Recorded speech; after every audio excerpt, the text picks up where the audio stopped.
자, 오늘 본문 말씀을 중심으로 인생의 밤을 지나는 성도의 자세, 인생의 밤을 지나는 성도의 자세, 이런 제목으로 말씀을 전하도록 하겠습니다. 여러분 혹시 자동차를 운전하고 가다가 내비게이션 때문에 낭패를 보신 적이 있으십니까? 요즘은 거의 없죠. 요즘은 내비게이션이 워낙 좋아서 이제 막 신설되는 과속 카메라도 미리 딱 예고도 해주기도 하고 합니다. 근데 예전에 내비게이션이 초창기에 나왔을 때는 이제 내비게이션을 딱 켜고 가는데 갑자기 뱅글뱅글 돌아요. 뱅글뱅글 돌면 그때부터 내가 어디로 가야 될지 그때부터 제가 헤매기 시작하죠. 뭐 이런 경우도 허다합니다. 근데 어떤 운전자가 한밤중에 내비게이션만 믿고 직진해서 계속 갔어요. 이제 내비게이션에서 직진하라 해서 갔답니다. 눈앞을 보니까 길이 점점 좁아지는 겁니다. 사방은 캄캄한데 내비말 믿고 끝까지 직진해서 갔는데 갑자기 쿵 소리가 나고 차가 멈춰 섰습니다. 알고 봤더니 길이 아니라 논두렁 한가운데 쿵 처박힌 겁니다. 한밤중에 밤은 사방은 컴컴하고 차는 바퀴가 빠져 있고 스마트폰 신호도 잘 잡히지 않고 그야말로 황당하고 어두운 밤을 맞이하게 된 거죠. 여러분, 그 운전자가 아마 이 내비게이션을 붙잡고 하소연도 하면 했을 것 같아요. 뭐라고 했을까요? 야, 너 나한테 왜 그러니?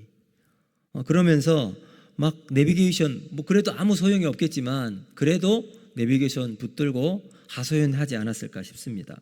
그래서 오늘 본문에 나오는 이 바울과 실라의 형편이 딱 이 운전자의 상황이었을 것 같습니다. 이 바울과 실라는 자기가 원해서 마게도냐로 넘어온 게 아니었습니다. 성령께서 밤에 마게도냐로 건너가라 이런 환상을 보게 되었잖아요. 마치 내비게이션을 믿고 그 말씀만 믿고 순종해서 2000km를 달려서 빌립보에 딱 도착을 합니다. 그리고 우리가 지난 시간 본 것처럼 빌립보에서 한 신실한 성도를 만나죠. 루디아라고 하는 자주장사. 그 사람을 보고 정말 하나님은 살아계시구나 이런 은혜를 받았을 것 같아요.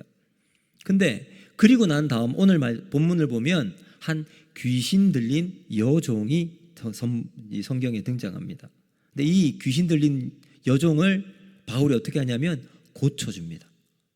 자, 이렇게 참 착한 일을 한 거예요. 좋은 일을 한 거잖아요. 순종한 결과가 어떻게 됐는가 보시면 인생의 탄탄대로로 그냥 쭉 뻗어나가는 게 아니라 옷은 다 벗겨진 채 매를 맞고 여러분 깊은 지하 감옥에 갇히게 된 신세가 되고 만 겁니다.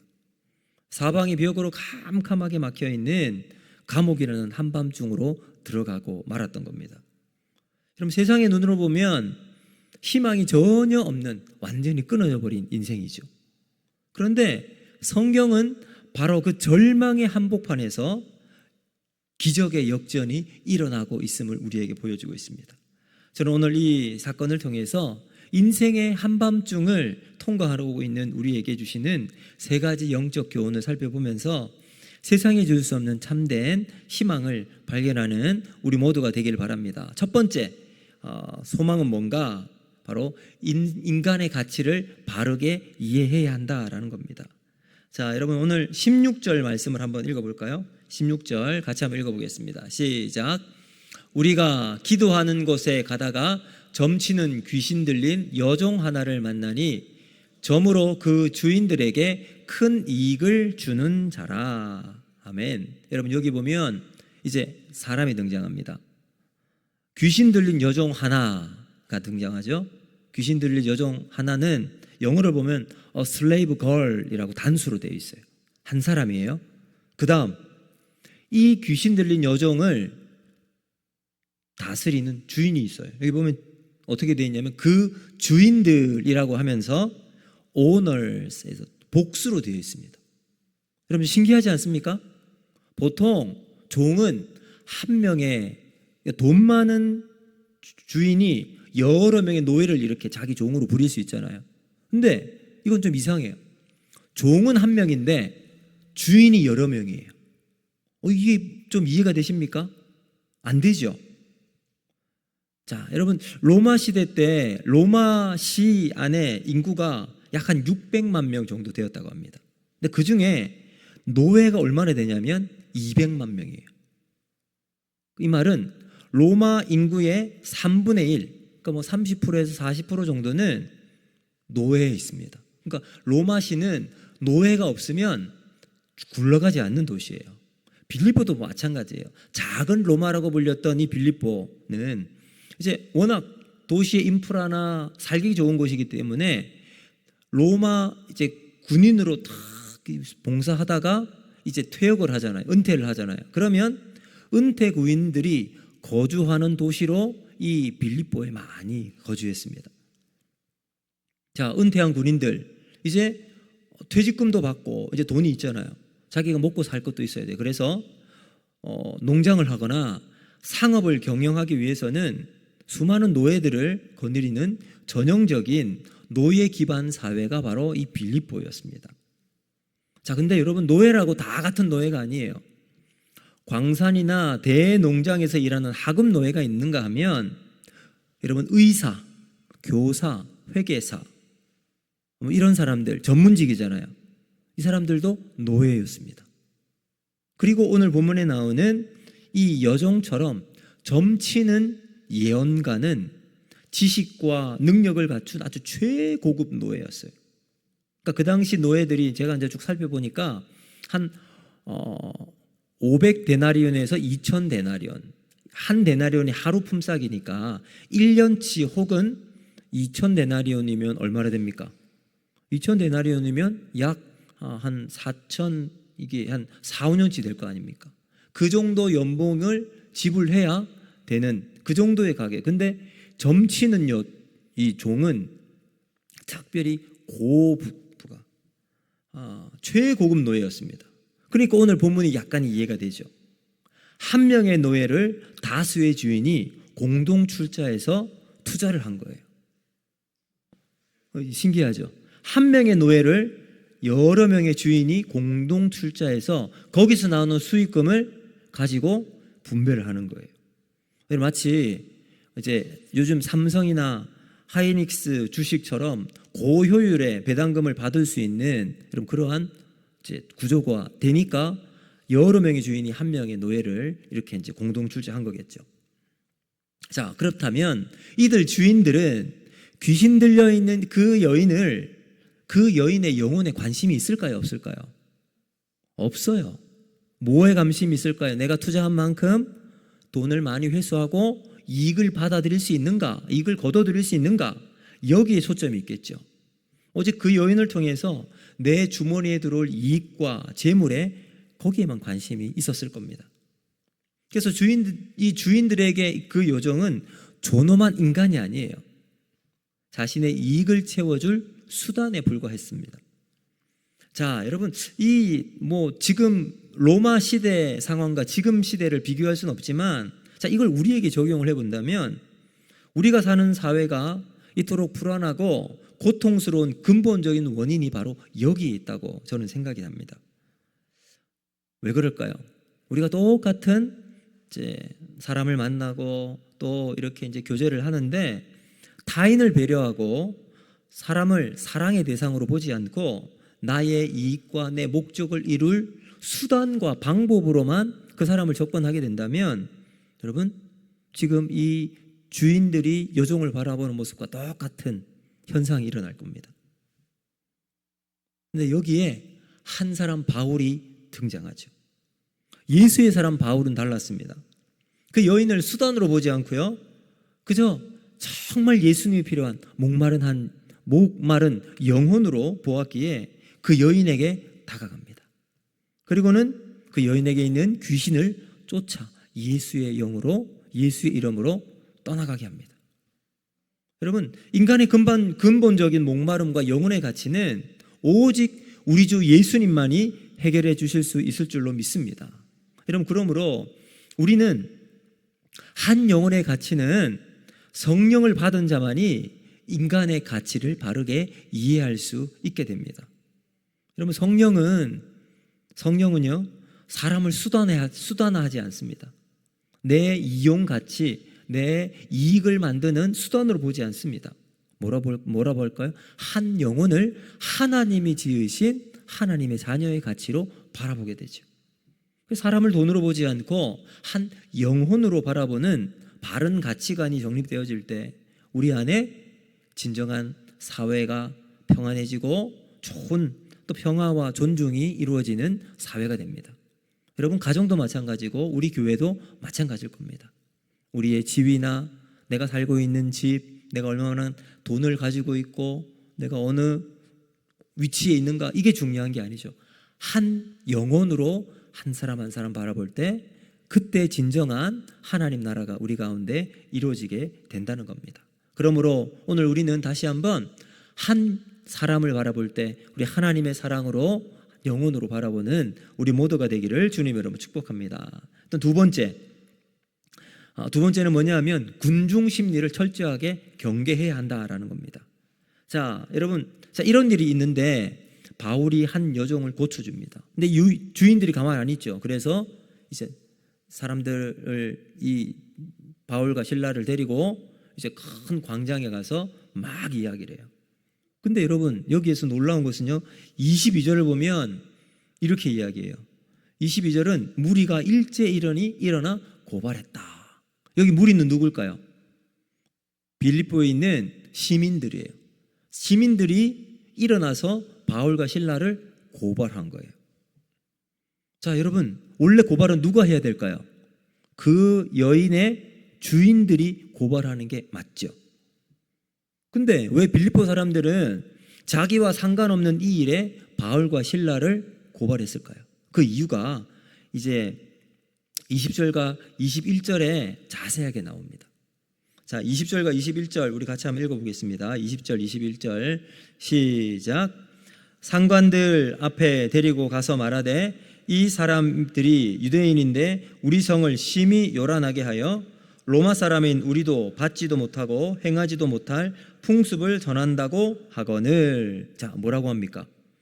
여러분, 원래 이 주인들이 앞에 딱 사람들 앞에 세워놓고 바울과 실라를 세운 목적은 뭘까요?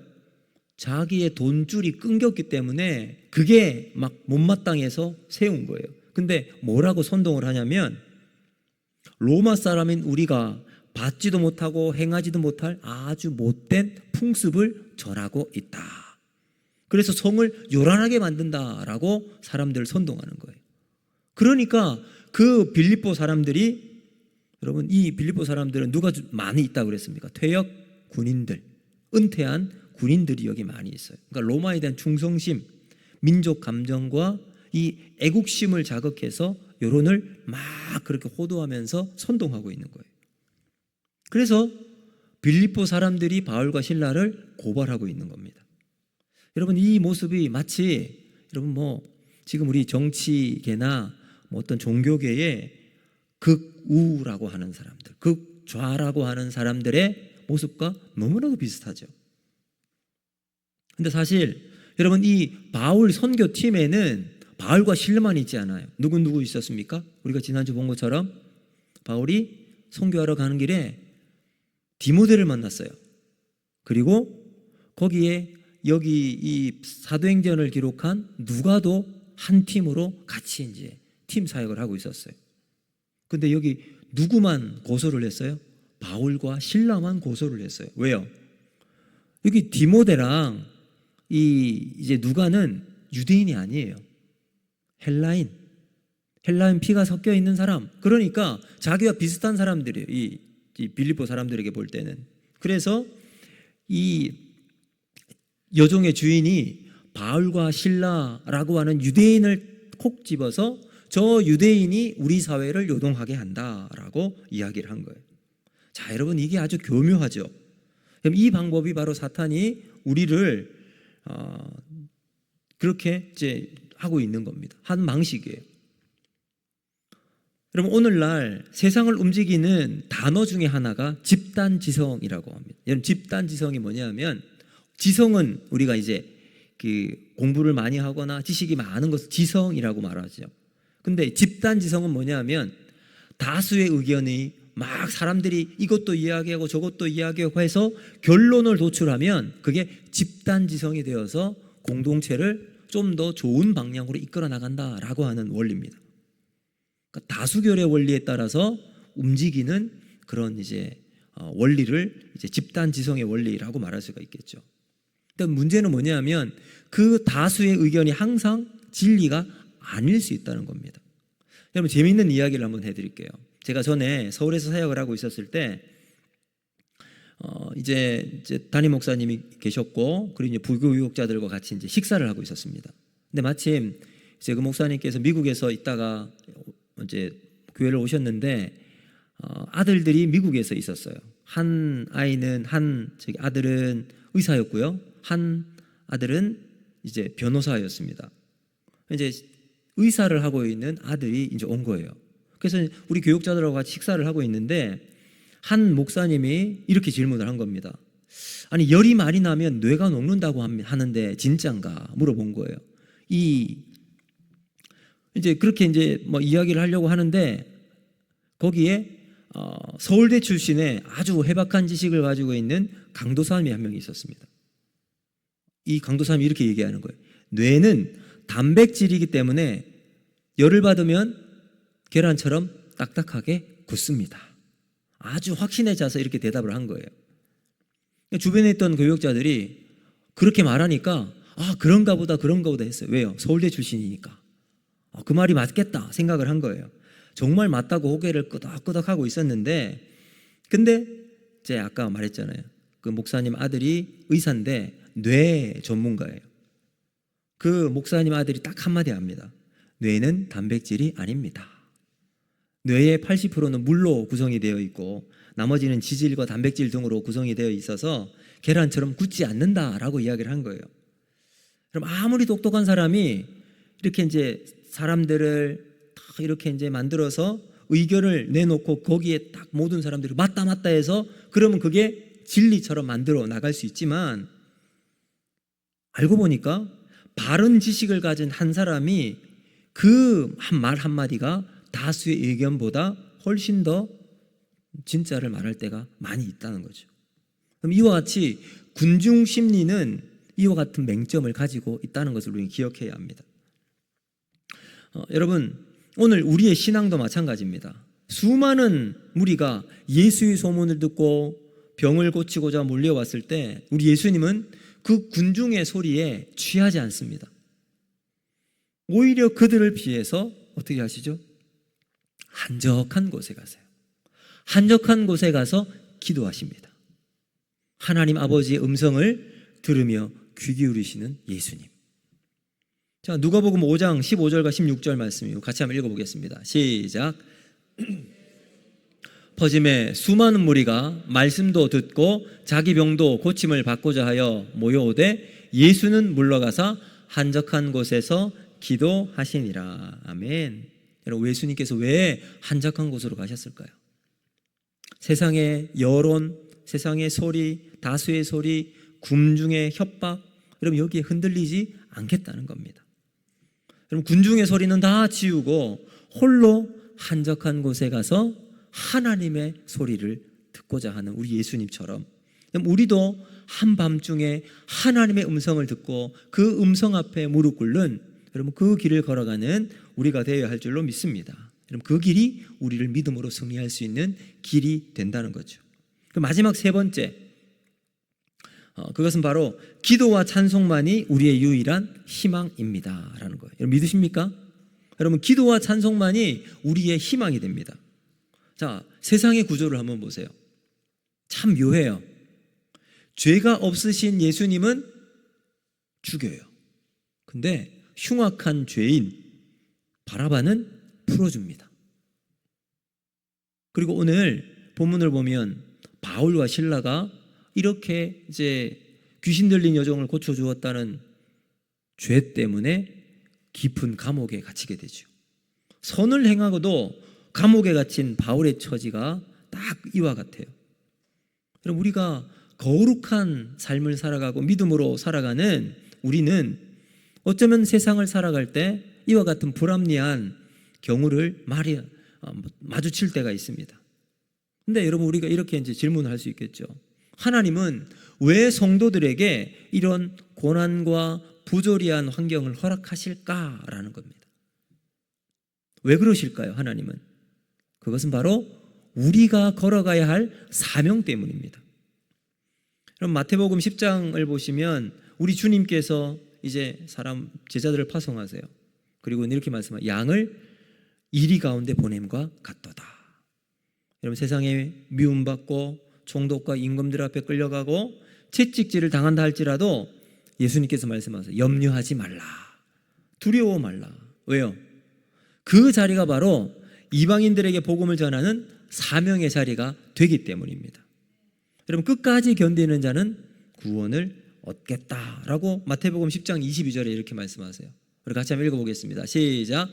또 너희가 내 이름으로 말미암아 모든 사람에게 미움을 받을 것이나 끝까지 견디는 자는 구원을 얻으리라. 아멘. 여러분, 이러한 이제 구원을 받는 것, 결국 우리가 사명의 자리에서 끝까지 그 길을 걸어간다는 거겠죠. 바울과 실라는 이 주님의 말씀을 온전히 믿었던 사람입니다. 그래서 25절을 한번 보세요. 25절 같이 있습니다. 시작. 한밤중에 바울과 실라가 기도하고 하나님을 찬송하며 죄수들이 듣더라. 아멘. 여러분, 바울과 실라를 생각해 보세요. 옷을 벗겨진 채 매를 맞았어요. 온몸은 어떨까요? 피투성이겠죠. 그리고 차디찬 지하 바닥에 그냥 들어가 있었습니다. 근데 그들은 뭘 했다고요? 기도하고 찬송하고 하나님을 예배합니다. 여러분, 그들의 기도는 어떤 기도를 했을까요? 하나님, 왜 억울하게 우리가 여기에 감옥에 들어와야 합니까? 당장 이 감옥문 풀고 사슬을 우리가 손발에 묶여있는 찾고 풀리게 해서 감옥문 열어서 나가게 해주십시오. 그게 하나님의 정의가 아닙니까? 이렇게 기도했을까요? 여러분, 바울과 실라는 그렇게 보복하고 도피하는 기도가 아니었습니다. 그들의 기도는 하나님, 우리가 이곳에 들어온 하나님의 뜻이 있을 텐데 그 하나님의 뜻을 깨닫는 은혜가 있게 하여 주시옵소서. 하나님께서 이 감옥에 보낸 하나님의 뜻이 우리를 통해 온전히 이루어지는 삶이 있게 하여 주시옵소서. 하나님의 섭리대로 사용되는 우리가 되게 하여 주시옵소서. 그리고 뭘 했다고요? 하나님께 찬송을 드립니다.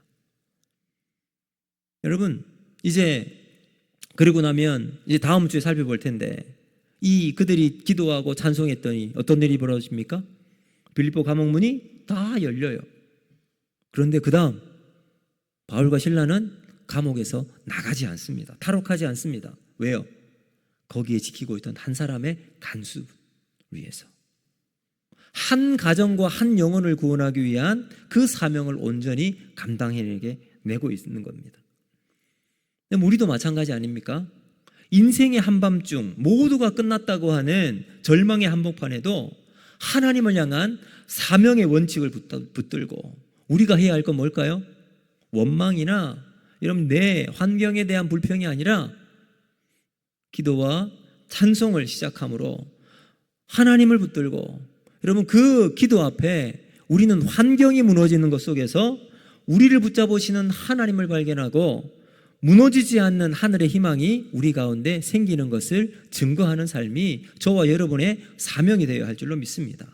그래서 잠언 24장 16절은 이렇게 말합니다. 우리 같이 한번 읽어봅니다. 시작.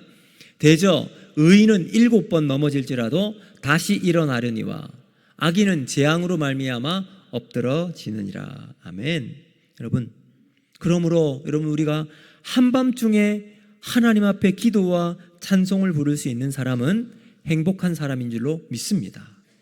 여러분, 인생의 깊은 밤 가운데 하나님을 붙들고 기도하는 사람, 하나님 앞에 찬송하는 사람, 그 사람을 통해 하나님은 하나님의 일을 만들어 나가시게 될 줄로 믿습니다. 여러분, 이제 말씀을 맺도록 하겠습니다. 바울과 실라, 그들이 갇혔던 그 감옥은 하나님이 그들을 위해서 은처럼 단련하기 위한 하나님의 연단의 장소였습니다. 여러분, 그 연단의 장소에서 그들이 했던 것, 기도와 찬송이었습니다. 여러분, 오늘 우리 삶 속에서도 하나님의 은혜로 기도와 찬송으로 주님의 은혜를 우리의 삶 가운데 끌어와서 주님이 내 삶에 역사하는 믿음의 증인으로 우리의 인생을 걸어가 나가는 저와 여러분이 되기를 주님의 이름으로 축복합니다. 사랑하는 성도 여러분, 지금 우리의 인생길 가운데 캄캄한 인생길처럼 걸어 나가는 분이 계십니까?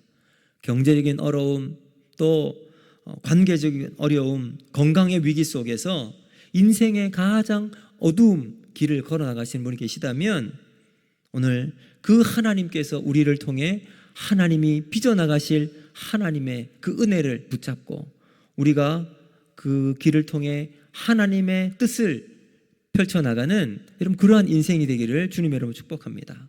여러분, 세상의 군중에 여러 사람의 부정적인 소리를 마음에 빼앗기지 않고 우리의 시선을 하나님께 돌려서 하나님이 일하시는 것을 발견하고 증거하는 저와 여러분이 되기를 바랍니다.